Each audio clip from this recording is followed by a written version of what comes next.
All right. Hey, welcome to episode 36 of the Perigee podcast. I'm your host, Chief Master Sergeant of the Space Force, John Bentivegna, and I'm coming to you live from the Air and Space Forces Association Warfare Symposium in Aurora, Colorado.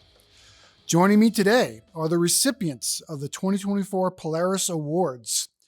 So we're going to start out with some introductions. So I'm going to ask each of you to maybe introduce yourself and let us know what award you'll be recognized with. And if I could, in a few quick words, what does that mean to you? So we're going to start with Sergeant Drummond over here, and we're just going to go around the table. So you're up first. You're going to set the stage. Oh, hey, thanks, sir. So I'm Technical Sergeant Drummond from the 3rd Operations Squadron at Schriever Space Force Base, Colorado. I'm the recipient of the Character Award. To me, that just means someone that does their job and does it wholeheartedly without, really letting things get in the way. Yeah.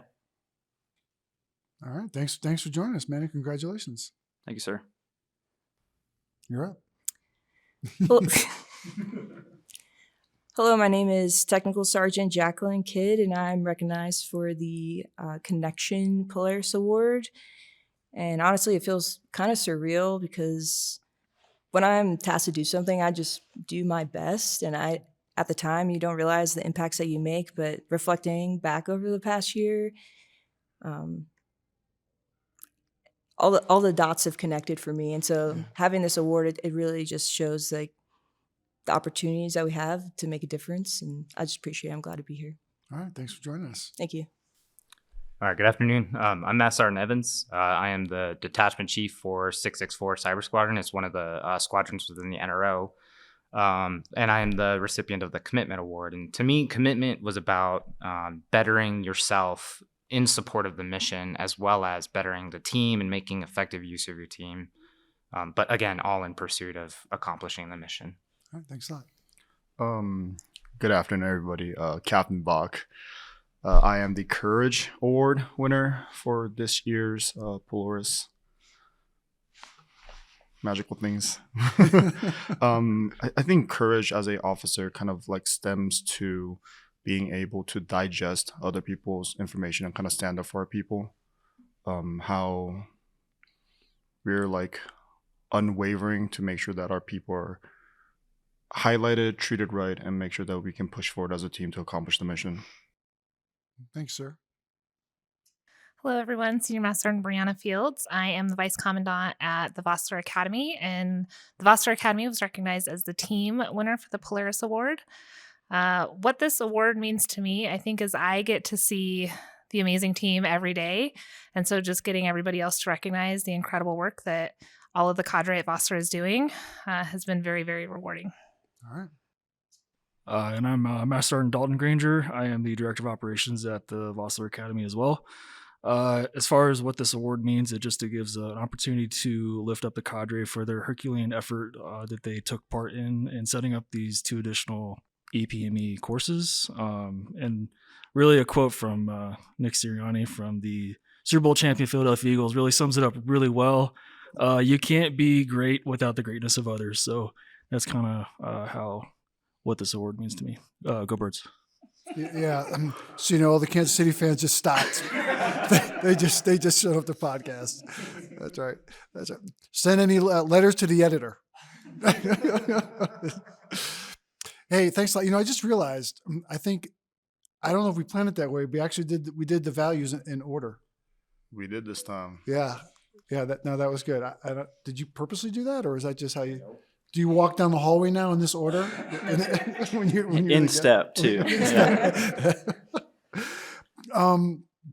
So, recognition, right? And I think we all kind of use that word. I think as a service culturally, especially when it comes to Polaris, we haven't used the word winner. Maybe they say recipient. Because you embody, you represent, right, the values, whether individually or collectively as a team, across the service. And so I say that because, we have tried to, like, what is it as Guardians and as a Space Force? when it comes to recognition and the awards programs, like who do we want to be? What do we want to do? And I had put out, a message, not too long ago to the force, a beeline where I talked about kind of recognition and kind of what that looks like. So now that you've kind of, gone through this and you're all, leaders in your own right, supervisors.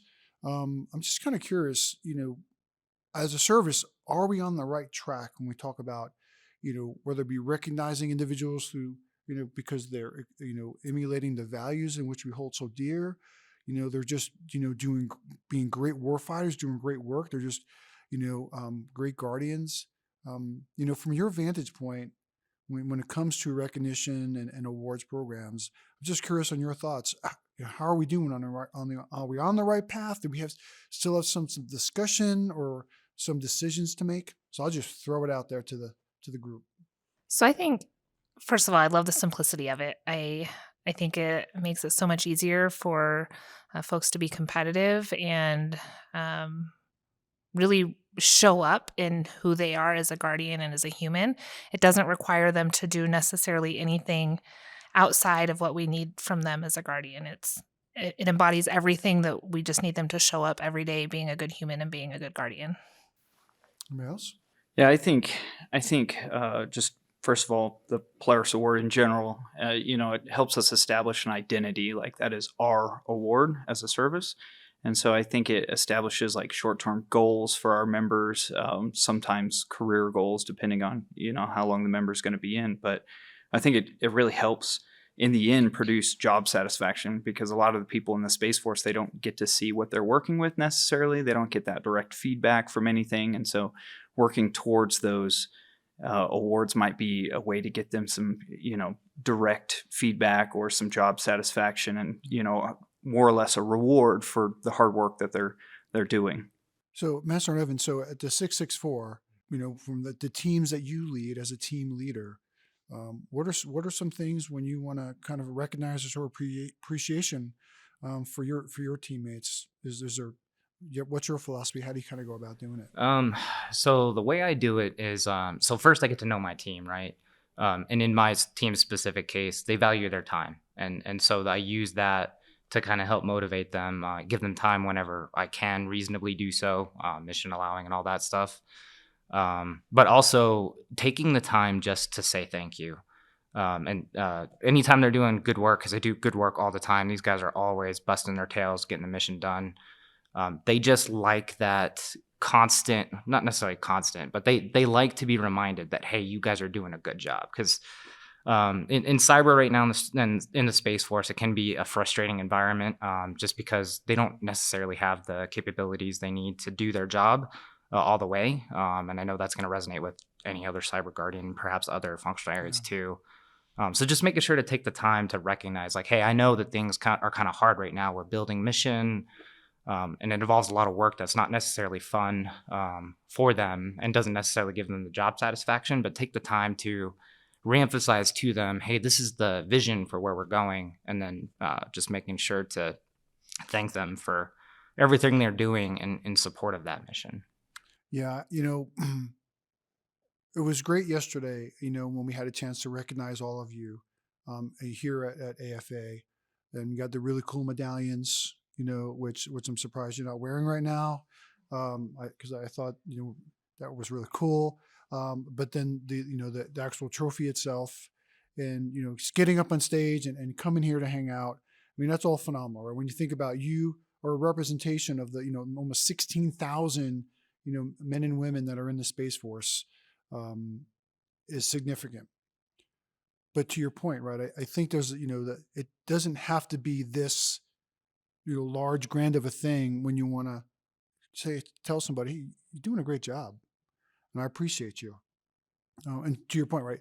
Time, man, time is valuable to all of us. And sometimes little gestures of, hey, just doing a great job, or try to give them some time back for the hard work they're doing, I think also can be very meaningful. And the other thing, and again, right, if you think that I'm wrong on this is what this whole conversation is about. But when you thank somebody and show appreciation, you're not limited. right? Like it's not just, well, we can only recognize one person this quarter or one person this year. Now through, right, certain types of things like the Polaris Award, but man, as leaders, there's so many ways that we can do that. And it was a kind of discussion about let's not limit ourselves to formal necessarily processes and programs, because you all have amazing people working for you, and we shouldn't make you to say, hey, through recognition you're only allowed to do a certain percentage. You should have the flexibility to do that. It's a way it's meaningful to them, and do it as often and as to as many people. Right? Obviously, you don't want to lose value in it, but it's trying to build a culture like that, and that was kind of what the beeline was about when we had put it out. But the culture and the service as we're doing this is really important as we go forward. But I really appreciate you being here and the things that you're doing for the service and for the men and women that you lead. And I hope when you do go back, you get a chance to your experience the last couple of days. Coming to AFA, getting a chance to kind of engage. I know you spent some time. Got a chance to see General Saltzman, some other senior leaders, the secretary yesterday.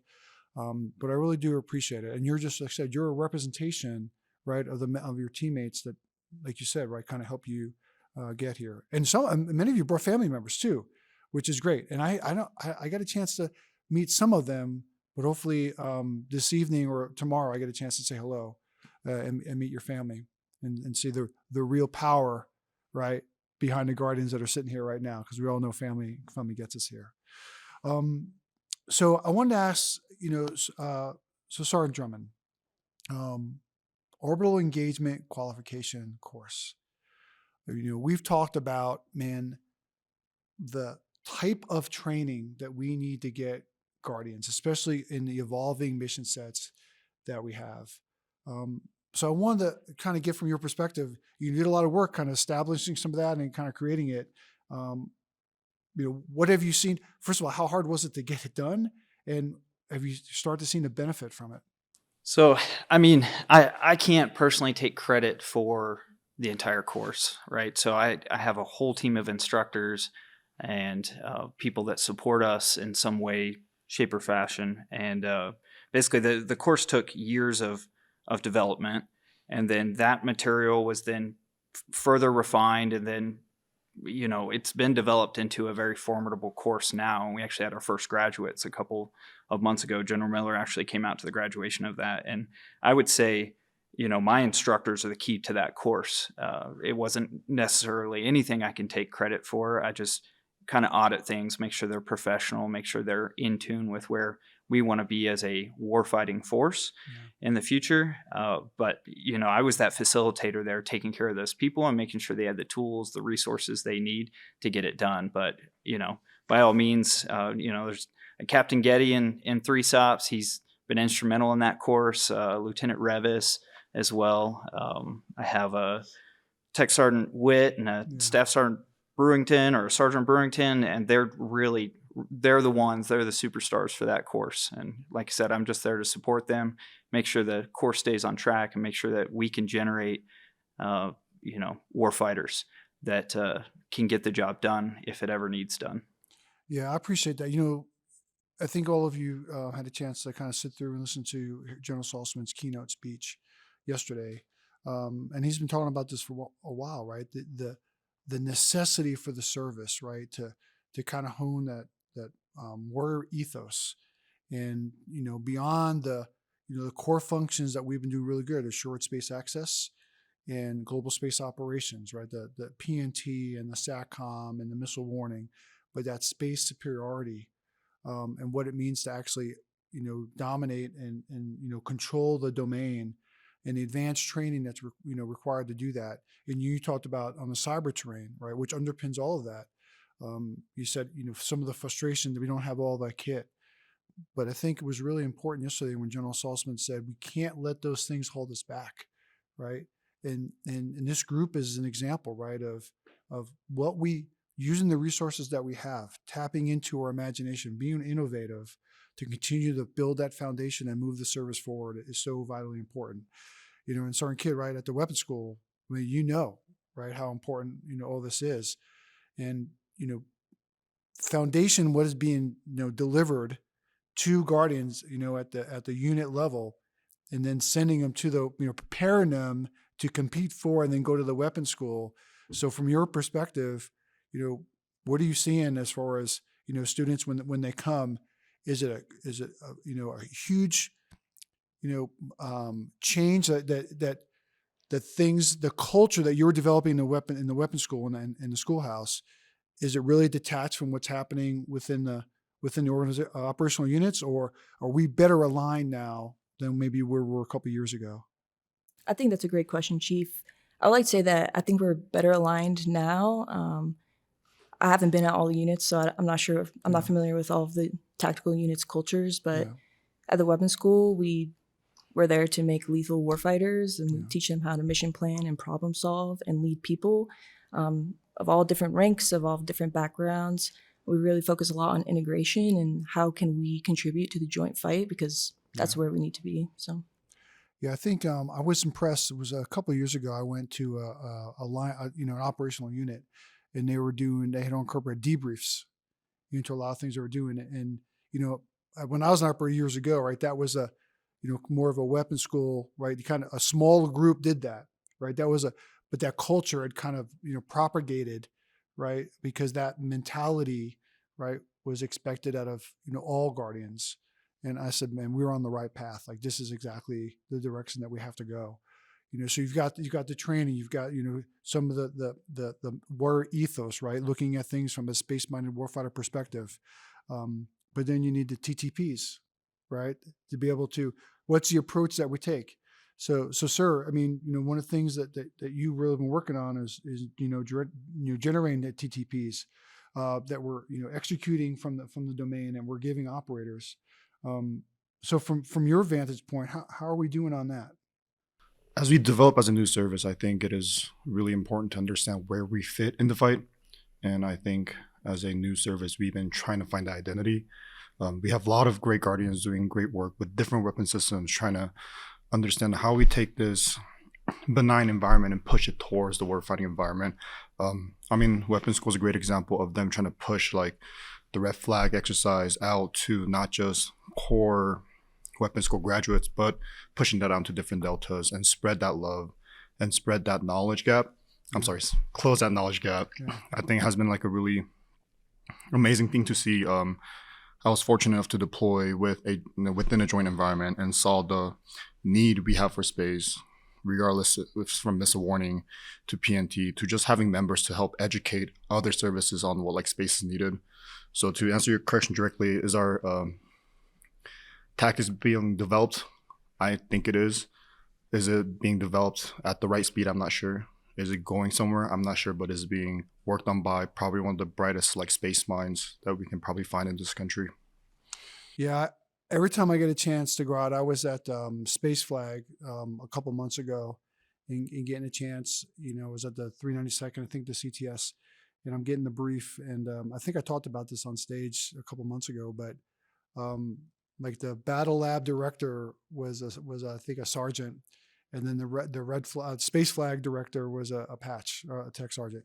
And I'm like, man, this is just, it's amazing to see that bench of space warfighters, is continuing to grow.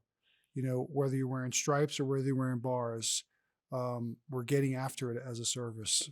And it's just so inspiring to me to get a chance to kind of see that. And we got to continue that, right? That culture, that path as where we're going.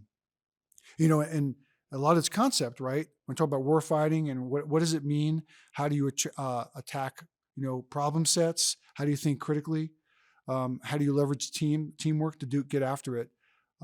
Has been a big part of what Vossler has done with the fellowships, right? So we've done a couple iterations. If you could just remind us how many of the fellowships 1, 2, and 3 are kind of, where are we with that right now? We've done 1 fellowship 1. We're on our 4th fellowship 2. And getting ready to execute our 3rd fellowship 3. And so most of the feedback that I've been getting has been pretty positive, but I don't know if I'm always getting the right. I hope people are pretty honest with me when I get yelled at enough by people in the hallways. but from the cadre, and I know we had at one time we were calling everybody facilitators. I think we're back to instructors, but from the faculty, what's the feedback that you're getting from the fellows as they go through? So I think overwhelmingly it is very positive. I think it's a huge mindset shift that people are having to go through. Especially in this cohort, people were saying that like they're motivated by grades and awards and stuff like that. And it usually starts that way. They are motivated by that. They are. Wow. Okay. And we have no tests, we have no grades, we have no awards. But by the end of them, they're usually saying, no, I'm really grateful that we don't have that because it allowed some true, authentic, hard conversations. I think the best thing, though, is any feedback that we are getting, we're able to iterate it immediately after. So we do that debrief process and change immediately after a cohort goes through. So as long as the feedback makes sense and is viable, and we get some wild feedback in there for sure. But as long as it makes sense, we try and incorporate it in just to get Guardians the education that they need when they need it. And Chief, there are always outliers, but the trend analysis that we've done after each cohort has shown that it's generally positive, and people have really enjoyed the new structure we've created. Yeah, I'm excited about. I think the initial Fellowship 1 was obviously successful. Was the beta similar feedback from the specialists that went through? Yes, I think it did make us realize, though, their feedback was that the specialists and the sergeants that are going through are some of the smartest people in the service. Yeah. And so when we're baselining our PME and we're starting from the very first level, we have to make that harder than probably a lot of what the Fellowship 3 material is. The war games have to be harder and more challenging. And so that was very, very eye-opening to us. But overall, very good feedback. And I'm excited to see where it goes this next iteration. Yeah, that's one of the things that, as we've been talking about the development path for the enlisted force specifically, because I think on the OTC path and there's been some movement on how we're developing officers. You got Johns Hopkins, for their PME, and then the OTC course for technical training. So now looking at that model, or looking what we learned from that endeavor, now we're focused on how are we going to do it for the enlisted. In several of the conversations I've had about, man, we've got to make it probably harder than a lot of us experience. I was joking the other day, I think if I tried to join the Space Force today, I don't know if I'd make it, right? Because the competition is so fierce and the talent is so immense. I just don't think I'd be able to make it in. So I fall into grandfather rule. So I'm in, you can't get rid of me. But part of it too, you talked about what first motivated was the awards and, was I top of my class? And I'm glad right at the end, because I think that's maybe a culture we want to, right, holistically, what are the things that motivate us, right, as Guardians in the service? But in and of itself, whether it be basic military training, tech school, PME, they should be hard, because like when you're inducted into the fellowship, it should mean something. Like you weren't able just to skate through. Like you had to work with your team to be inducted into the fellowship. When you graduate the weapons school, right, and you get your patch, like that's got to mean something, because you worked hard to do it. Like none of these things we want to give it away, right? We wanted to make it significant, and then the pride in it. Sir, so I do have a hard question for you. So as we are developing our enlisted leaders, right, and members through some like patches, like a new enlisted position, pushing them through some of these harder courses as PME, what is higher leadership plan to compensate for that? Obviously, we can talk about awards and different things, but we see the pay structure gap between enlisted and officers. And we see sometimes enlisted are doing more work than officers, right? So when I have enlisted members sitting next to us and they're questioning, man, we're pressing the same buttons. Yeah. But I'm struggling to buy formula milk for my child. What are some of the methods that you guys are trying to as for some of these gap to be squeezed a little bit? Yeah, absolutely. And thanks for the question, sir. So I think that, as you talk about officers, let's do the same work. As you know, right, with the officer enlisted civilian roles and responsibilities, we kind of outline what that vision is. It's going to take time for us to kind of get through it. So I think you're going to see less of that overlap as we're able to fill the operational positions at the combat squadrons, the combat detachments, and some of the unit level activities with our NCOs and senior NCOs, and then unleash, right, the senior captains and the majors to go off to the service components, right, to go off to the joint staff, where they're going to do that mission planning and integration, which is where as a service we need them to get after. So some of the same work will start to split off as we were able to move the billets around and produce OTC graduates.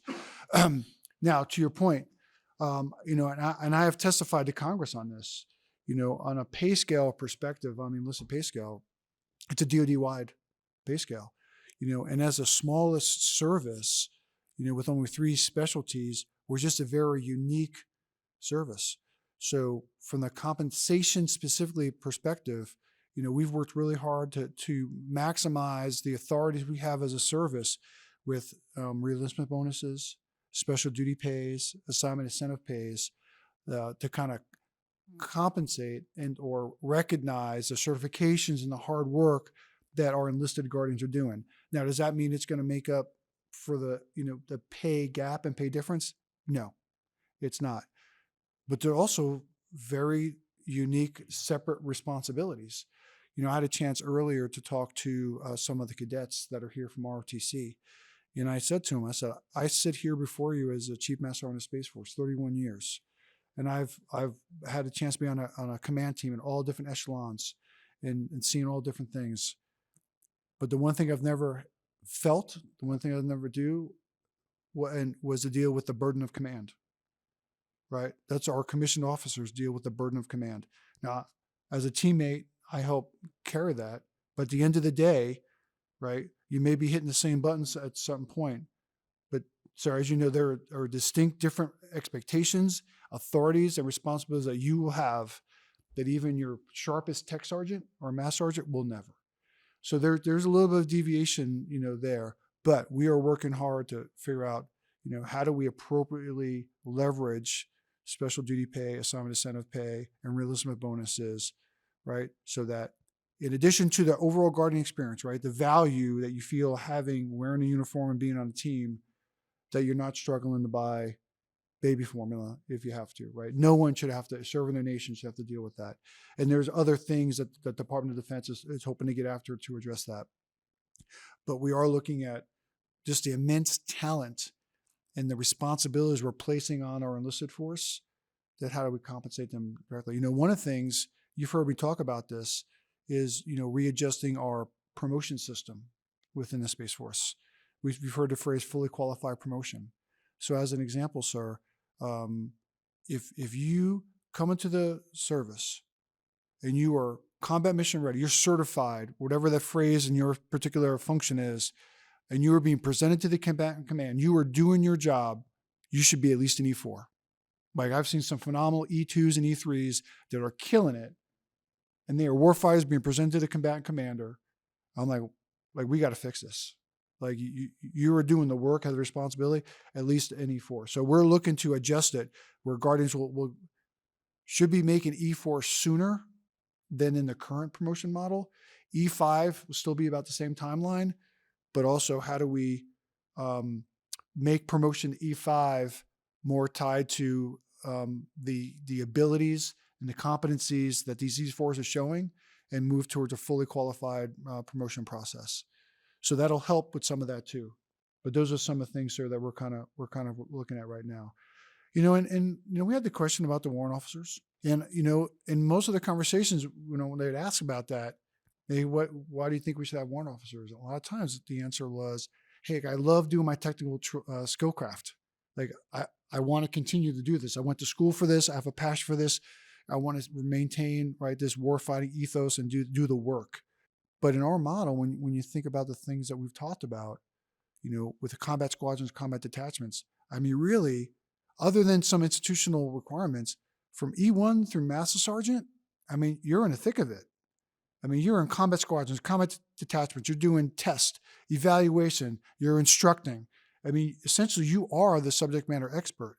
So that model of what they're doing is very much aligned to what you would think, that's why we haven't done the leadership technical track, because, all of our NCOs, especially up through Master Sergeant, we need them that's the work they're going to be doing. But even our senior Master Sergeants and our chiefs, right? Operational relevance is a phrase that we talk about. Thank you, sir. But I'm curious, so I threw that out. I mean, any counter stuff to that? That's the kind of philosophy vision we got. Yes, sir. I think as we are demanding more from enlisted, we are in a unique situation where DoD have a more like unified pay structure for officers enlisted, but we can't deny the fact that we are demanding more from our enlisted, probably more than other services. So obviously it's a way over my pay grade kind of conversation, but I think those are some of the things that I think about coming from an enlisted family, growing up under an E4 paycheck before.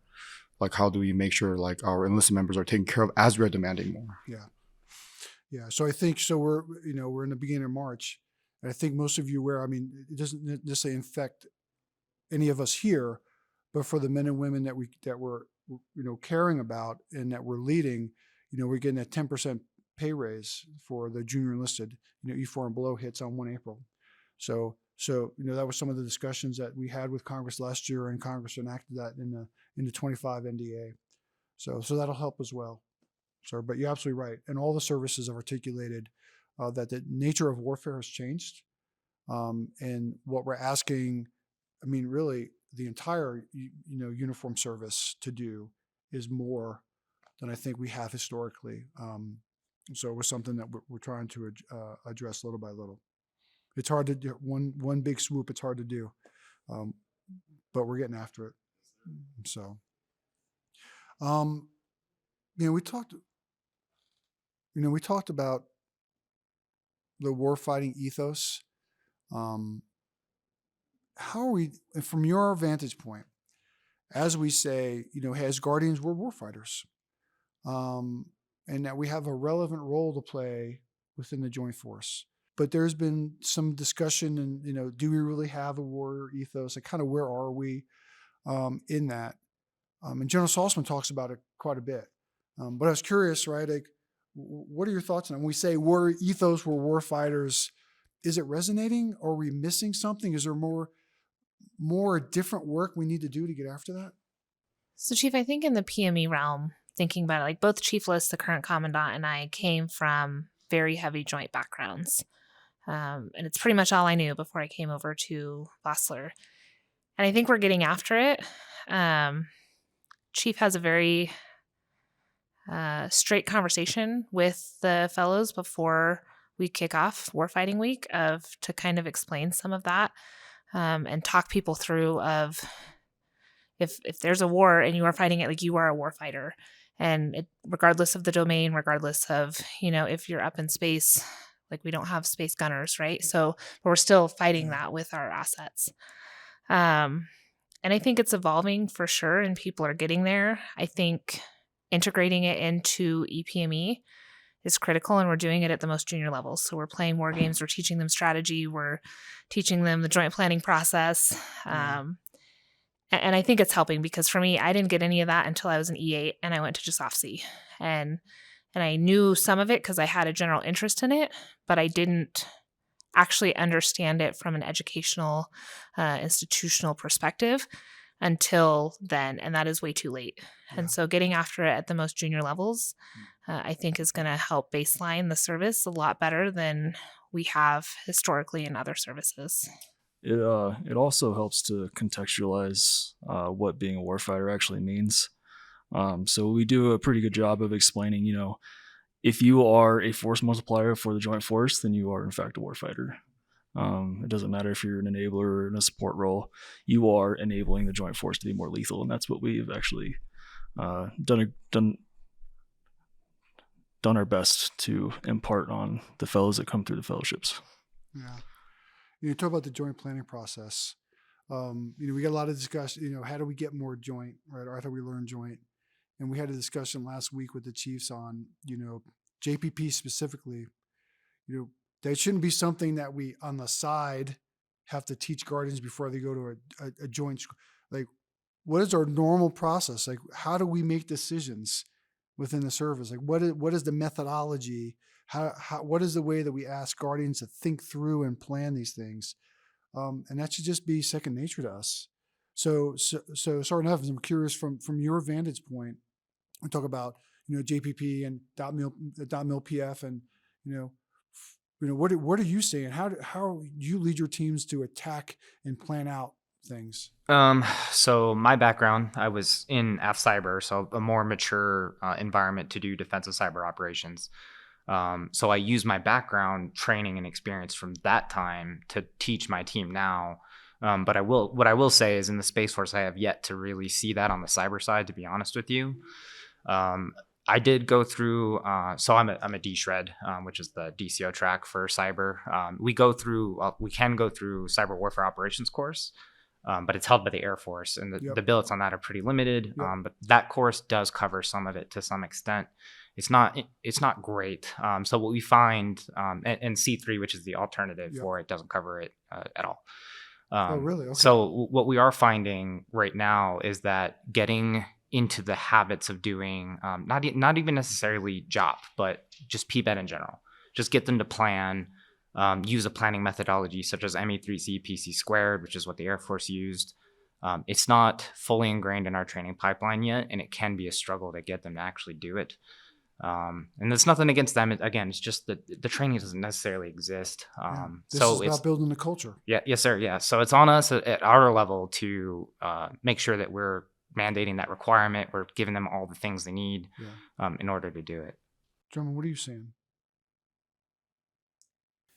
So I think we're not teaching it early enough at this point. We're waiting until someone deploys to provide them with that education that they need, which is unfortunate for that member, because a lot of the decisions they can make in that, sergeant and tech sergeant level, they can make more informed decisions based on the understanding of how we fit into the joint fight and how that hierarchy works.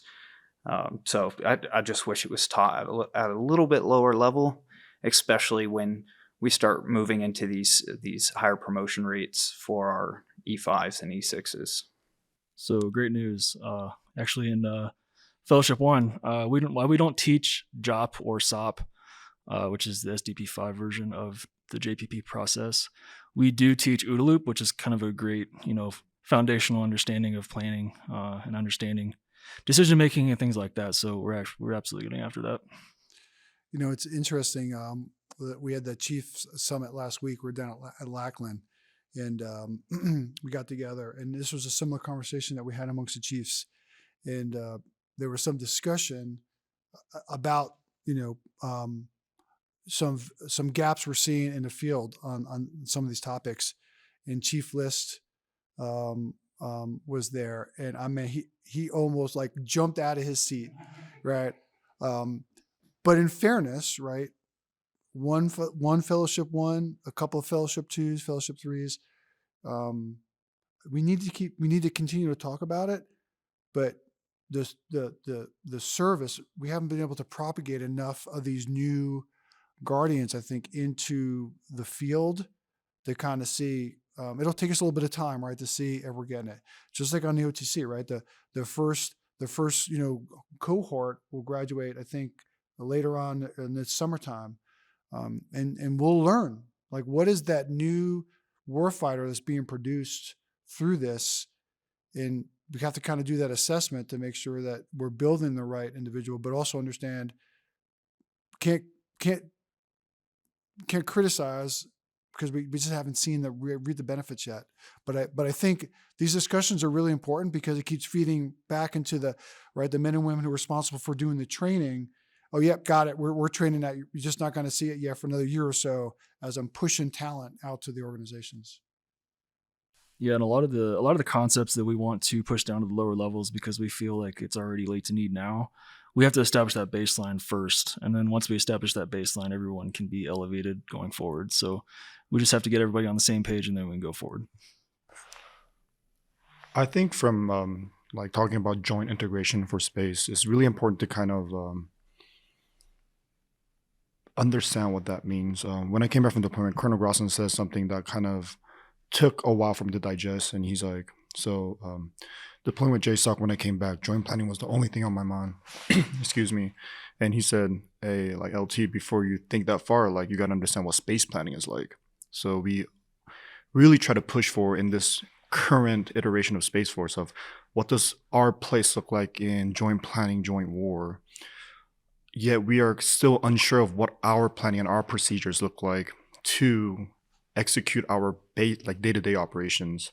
So like when I went out, this is when I first learned about SSRs. When I went out, this is my first time understanding some of like the baseline space products we provide for our warfighters in ground. So I was like, didn't really understand at first. And as I was, learning from my NCOs and my like senior captains, I was like, oh, like I don't know space enough to even consider joint planning yet. So obviously we want to move fast and be able to support our like sister services, but it's really important us to, as we are walking, like kind of look behind the rearview mirror and understand like what is Space Force doing, what kind of planning methods are we coming up with as a service to make sure that like, oh, I understand what space planning is, so I can be effective as a joint planner as well.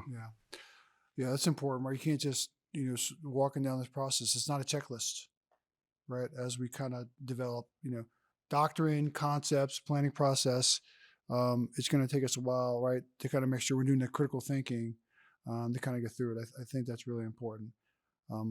But this is why, like I said, these conversations are so important. And not necessarily from me, not from General Saltzman, right? These are the things that you all bring back to your organizations. Like, what are you talking about over lunch? What are you talking about, in the break rooms? What are you talking about on the ops floors? What are you talking about in the training rooms?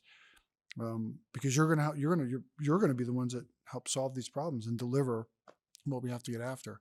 This is why I always say I have so much confidence in the future because of conversations like this.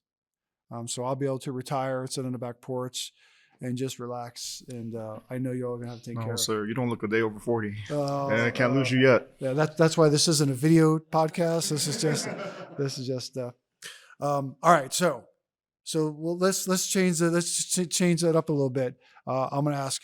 All right, what are you watching on TV? You watching anything good?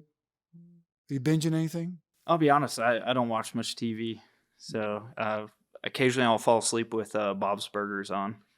Are they still doing that, Bob's Burgers? They are, sir. They're working on the next season. I think they're on 13. Yeah, Bob's mustache, man, just freaks me out. I can't do it. It's the voice. It reminds me so much of Archer. And if you watched Archer and then now you watch Bob's Burgers, it kind of messes with you a little bit. Oh my gosh.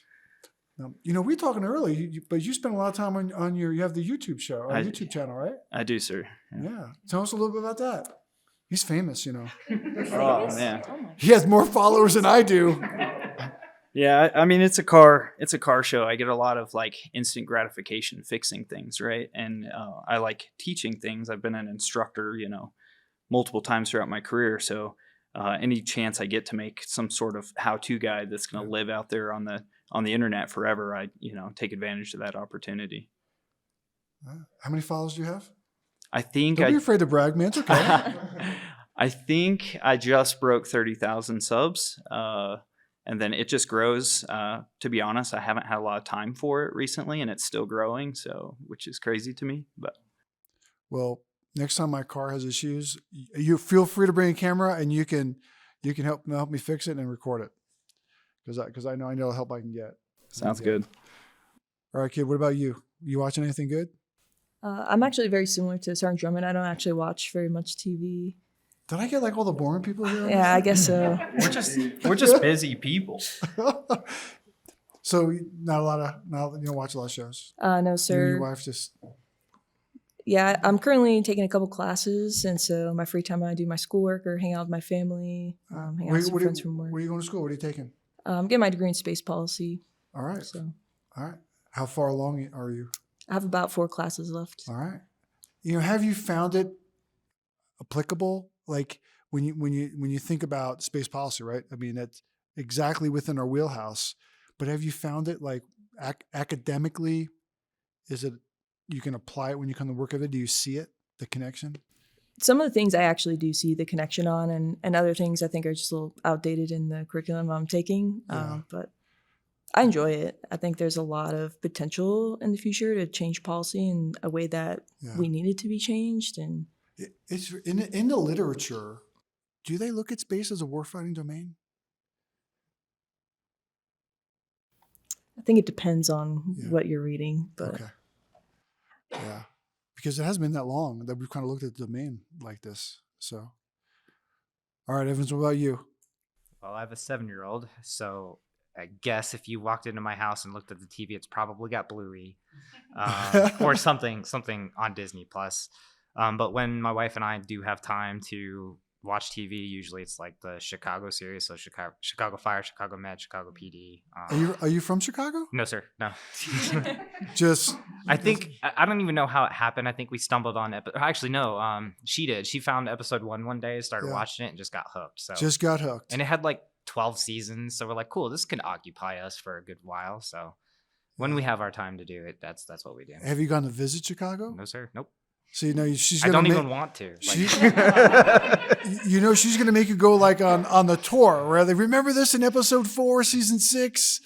This was the house that was on fire. Yeah, maybe. All right, Granger, what about you? All right, so are you familiar with like the Food Network? Yeah. All right. So every March during March Madness, they have something called Tournament of Champions on Food Network. Yeah. And they have, I think, 32 different chefs face off against each other 1v1 bracket style until they get to like who's the champion of the tournament. It's hosted by Guy Fieri. It's pretty fun. So me and my wife usually watch that during March. Are you a cook? I dabble. Yeah. Yeah. It amazed my wife, we like the British baking show. So we like to watch that too. But it is amazing, how long it takes me to boil water. And these people, like the stuff that they make in such a short amount of time, I'm like, this has got to be fake. Like there's no way. But it's cool to watch that. So the Tournament Champions is kind of similar to that. So they have a wheel that they spin. So they spin a wheel for their protein. They have to use like a gadget. They have a different type of cuisine they have to cook, and they have a time limit. And it's all randomized. So it's really interesting to see how people adapt to. So by spinning of a wheel. Yeah. They like literally spin it like Wheel of Fortune. That's right. I think, hey, I would take a note. We're going to try the next TMB for Master Sergeants. That's what we're going to try. We're going to spin a wheel. Well, no, we're using darts. I was going to say a giant dartboard. Using darts. We're not using to spin the wheel, but I think that's probably safer for us to do that. All right, Senor, what about you guys? All right, so most of our time is spent watching our kids swim. That's our part-time job. About 20-something hours a week, but I would say probably murder shows on Netflix. True crime. I'm a big fan. Don't put me on a list. Okay, note. Continuous evaluation. Let's look at fields. But they're all like actual true stories? Yes. So I can fall asleep to that kind of stuff, but like watching horror films will keep me awake. I don't like that. So fiction. So fiction keeps you awake. I don't like those, yeah. But true crimes, you could fall asleep. Yes. I usually have a true crime podcast in my ear as I fall asleep. Yeah, that is all right. So anyone who's going to the Vossler Fellowship, be careful. Rory's fine. Don't worry about it. He's fine. What about you, sir? This is a weird group. I don't really watch TVs or movies either, but it is really nice.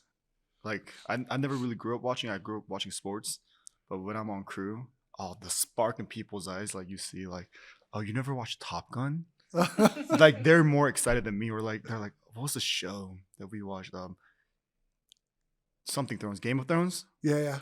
Oh yeah, God, everybody's eye just sparked. They're like, hey, like, sir, like, when we have some downtime, like trust me, like, you go home and you watch this and tell me what it's about. And I was like, what? Like, I'm getting quizzed on this? Like, just stop before the last season. Yeah. What about you, Chief? What's on your guys' TV? Kathy monopolizes the TV, so I watch whatever she does. So it is a lot of Housewives, Below Deck, Love is Blind, The Circle. Yes, that is a lot of stuff that we watch. Yeah, I try to, so there's a couple of things we try to do something together. So Murders in the Building, is really good with Selena Gomez, I think is in that one. So when the season comes out, we'll do that together, as opposed to like the other shows is on in the background when I'm in the house, trying to catch up on TNT taskers that starting battles with Chief Sheffield are yelling at me that I haven't answered yet. But I'm a Star Wars fan, so I've been trying to Skeleton Crew. I still haven't made it through the season. I'm trying to do that.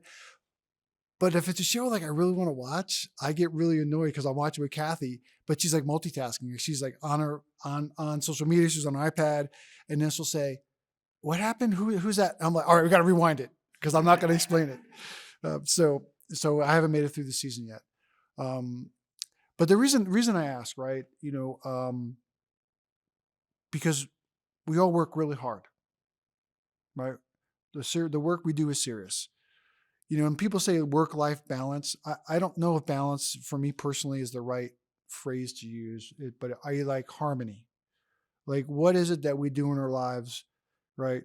When we're not focused on war fighting, it's important that we have other things that we spend time doing, whether it be working on cars, or just hanging out with family, or watching kid shows, or being quizzed on Game of Thrones. Or planning a murder, like all these things. But it's kind of important, right? But it also, we're all people, right? We're all humans. And I think, as we do the serious work that we do, I think it's important when we're connecting with the teammates, that we show a little bit of who we are, beyond the uniform. Because I think that's important, especially as leaders, because you want to make sure that we're, inspiring the next generation and let them know that it's really important you work to kind of get that harmony going as you work through that. But it is kind of interesting. I thought it'd be a lot more TV watchers out there. But that's thanks for sharing. I appreciate it. I'm sure there's people listening right now like, oh my God. This group is crazy. I think the comment section blew up when Captain Bach admitted he didn't know what Game of Thrones was. Yeah. So, yeah. Well, I was trying not to judge, on that. But yeah, so the other thing too, social media. Like I'm not really the team helps me on the official pages that I have, and I have some personal, like I have my own personal Facebook, but I don't post a lot other than my Peloton rides. But man, like if I look at something and I'm looking at my phone and I'll look up and like 45 minutes has gone by. And I'm like, oh my God, like what just happened? I get sucked right into that. So that's why it's dangerous for me. So I guess maybe I have an addictive, personality or something. I don't know. But I just got to make sure that I do that. But hey, I really appreciate spending some time with you today.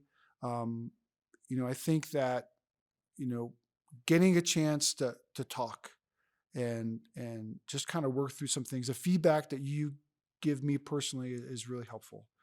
In General Salsom and I really value, because what you have to say, because you are really the ones doing the work. He talked about this in his speech, right? Hey, the Pentagon's not going to solve all the problems. It's going to be you. But, our job is to make sure that we are breaking down any kind of roadblocks, giving you try to fight for the resources that you all need to do the amazing things that you do, and create the policies that are flexible enough that empower you to get after it. You don't need me or anyone else in the Pentagon, micromanaging every single thing that you do, because we need to unleash you to get after some of the hard problems that we talked about today, but also allow you to lead, right? Allow you to develop into the individuals that maybe someday will replace us in the Pentagon. And I'm just so excited because there's so much talent that we have in the service. And because we're so small, I can say, right, that I get a chance to see almost all of it, which is one of the benefits, right, that we have. So again, hey, thanks for coming out. I know we got some more things you're going to do tomorrow here at AFA, but I really appreciate all of you. You do represent an image, right? You are a great representation of the values and what it means to be a guardian of the United States Space Force. And I appreciate you spending some time with us. I wish you the best of luck. So we're going to sign off. This is the end. I don't know when the next podcast is going to be. I do it whenever my public affairs tell me that we're going to do one. But thanks for listening. And if you have any feedback, send it to public affairs and they will get it to me. So, all right. So from Denver, which we didn't get a whole lot of snow yesterday, but it was a little chilly, we're going to sign off. So we're out.